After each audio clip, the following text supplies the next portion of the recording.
등산 장비가 전혀 없는 초보자가 산에 가야 할 일이 생겼을 때 집에 있는 일상용품을 이용해서 어떻게 산행을 할 수 있는지에 대해서 알려드리겠습니다.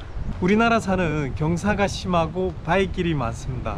특히 내리막 바위길을 내려갈 때는 자기 체중의 2배가 넘는 무게가 순간적으로 관절과 무릎, 발바닥에 실리게 됩니다. 바나나 스니커즈 같은 밑창이 이렇게 얇은 신발을 신고 산에 가게 되면 하산 내리막 돌길을 내려갈 때 그 큰 무게들이 내 발로 그대로 전달이 되게 된다는 겁니다. 당장 부상을 당하지 않는다 하더라도 데미지가 축적이 된다는 거죠. 등산화가 없다고 하시더라도 산에 갈 때는 내가 가진 신발 중에 가장 밑창이 두껍고 튼튼한 신발, 좀 쿠셔닝이 충격 흡수력이 좋은 신발을 신는 것이 좋습니다. 그렇다고 해서 우리 가족 중에 누가 등산화가 있는데 내 사이즈에 맞지 않는 신발을 일부러 신을 필요는 없습니다. 너무 작거나 또 너무 큰 신발을 신고 산행을 하게 되면 불규칙적인 지형을 계속 오르내려야 하는 산행 특성상 발에 심한 상처가 생길 수도 있습니다. 굳이 내 발에 맞지 않는 신발을 억지로 신는 것보다는 내가 가진 신발 중에서 가장 밑창이 두껍고 충격 흡수력이 좋은 신발을 선택해서 신는 것이 그나마 좋습니다. 초보자라 하더라도 내가 갈 산이 어떤 산인지 알고 가는 것이 좋습니다. 내가 갈 코스가 어떤 코스인지, 이 코스가 5시간이 걸리는 코스인지 아니면 2시간이면 충분한 코스인지, 이런 것들을 숙지하고 있어야지 산행이 훨씬 더 쉽습니다. 기본적인 사항들을 알고 있으면 내가 심리적으로 어느 정도 준비가 되어 있기 때문에 산행을 훨씬 더 안전하게 멘탈적으로 흔들리지 않고 준비한 대로 마칠 수가 있습니다. 초보자라고 하더라도 무조건 남들이 이끄는 대로 따라가기보다는 내가 가는 산, 내가 가는 코스 정도는 어느 정도 수준인지 어느 정도 난이도인지 알고 가는 것이 좋습니다. 세 번째, 배낭을 준비하는 것이 좋습니다. 등산 배낭이 없더라도 이렇게 멜 수 있는 책가방 같은 그런 배낭들은 충분히 있지 않습니까? 배낭을 반드시 준비하기를 추천해 드리는데요. 산 입구 편의점에서 생수 한 병이랑 초코바 같은 걸 몇 개 넣고 비닐봉지채로 이렇게 들고 올라오시는 분들이 있는데요. 무언가를 손에 이렇게 거추장스럽게 들고 다니면 밸런스를 잡기 어려울 수 있기 때문에 최대한 집에 있는 배낭을 활용해서 배낭에 넣고 두 손을 자유롭게 쓰면서 걷는 것이 좋습니다.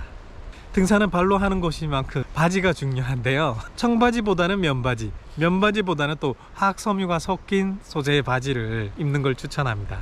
청바지 같은 경우는 내구성은 굉장히 튼튼하지만 땀을 흘리게 되면은 그 땀을 계속 머금고 그 땀이 잘 마르지 않기 때문에 무겁고 불편하고 살이 계속 쓸려서 상처가 날 수도 있습니다. 가급적 산행할 때는 옷은 최대한 땀을 잘 흡수하면서도 빠르게 마르는 화학섬유가 섞인 소재를 입는 것이 좋습니다. 응용하게 되면 팬티 같은 속옷도 순면으로 된 소재와 화학섬유가 섞인 혼방 소재가 있는데요. 혼방 소재가 훨씬 더 땀을 빠르게 흡수해서 빨리 마르기 때문에 화학섬유가 섞인 속옷을 입는 것이 좋습니다.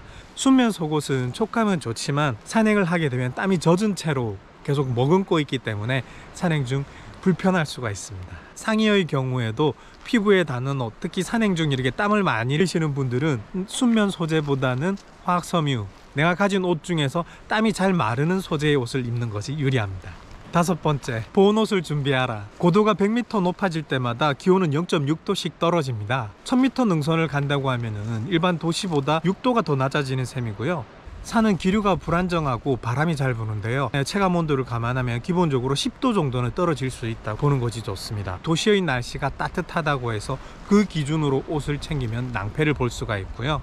항상 보온옷을 배낭에 넣고 가는 것이 좋습니다. 보온옷을 준비할 때는 반드시 기능성 등산복이 없다고 하더라도 가벼우면서도 따뜻한 옷, 그리고 바람을 막아줄 수 있는 자켓 정도, 그 정도는 가지고 가는 것이 좋습니다.